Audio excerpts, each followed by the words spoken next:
This is really incredible here. Hotel workers at several chains in Atlanta were paid to keep quiet about sex trafficking going on in their rooms, some even acting as lookouts in case the police showed up. That is what 4 federal lawsuits are now alleging.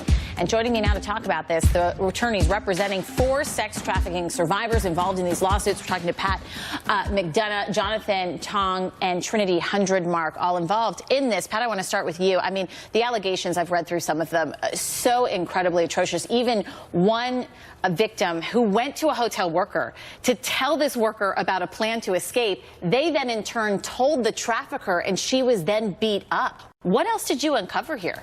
Yeah, it's horrific, really. And what it's really about is that these hotels are really putting profits over these most vulnerable people. I mean, it's amazing. We have clients, and there's multiple survivors that were sold over and over and over again. I'm talking 5, 10, 15 times in one night at these hotels. And you could have multiple survivors in the same hotel at the same night. If that's not enough, you've got hotel employees that are getting paid to be lookouts for the police, to tell them, hey, they're coming, you need to tamp down the business. You've got people that, as you mentioned, that trying to escape, and they're giving a tip to the trafficker. It goes all the way up to the brand, right? They have been told, you've got known traffickers in your hotel, right? And they're still renting rooms and making money off this. How did you uncover this? I mean, did these women come to you, and how many more women could be out there?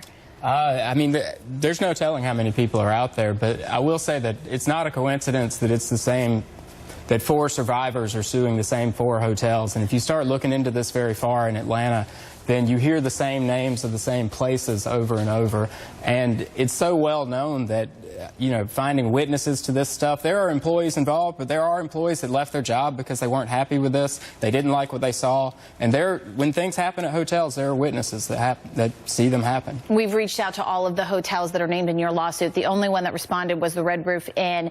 They said to us that they strongly condemn sex trafficking. Obviously, they have a zero tolerance policy. They do point out this is a franchise, and they expect their employees to follow their rules. I mean, why target the hotels in the lawsuit rather than the individuals? From what we understand, this is the first lawsuit of its kind to do that. Well, Lynn, this is about making the hotels be accountable for stuff that they knew that went on. I mean, they knew or should have known that trafficking was going on in their hotels, and law enforcement deals more directly with the specific individuals.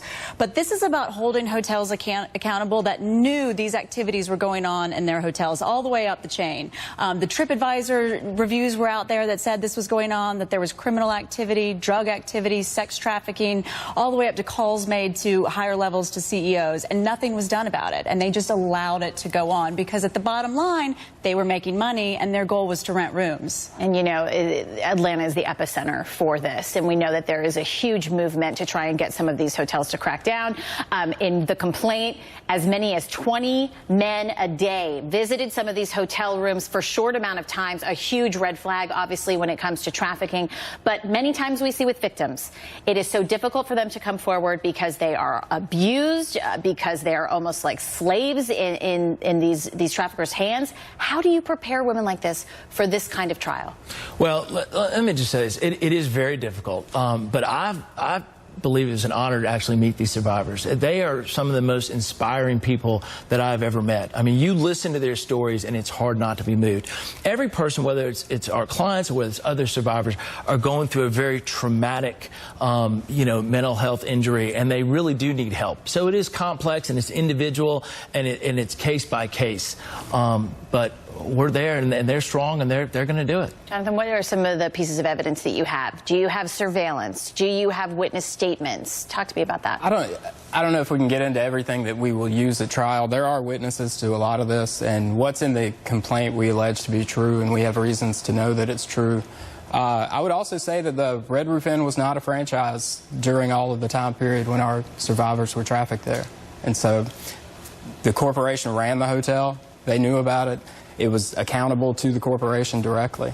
And, you know, there's a chain of evidence. There's video, there are witnesses, there are people that saw things that they didn't like seeing at the time, and they're still willing to talk about it. As you point out, these 4 women all pointed to the same 4 hotels. We don't know how many other places that this is happening, and the most important thing is that this is being cracked down on now.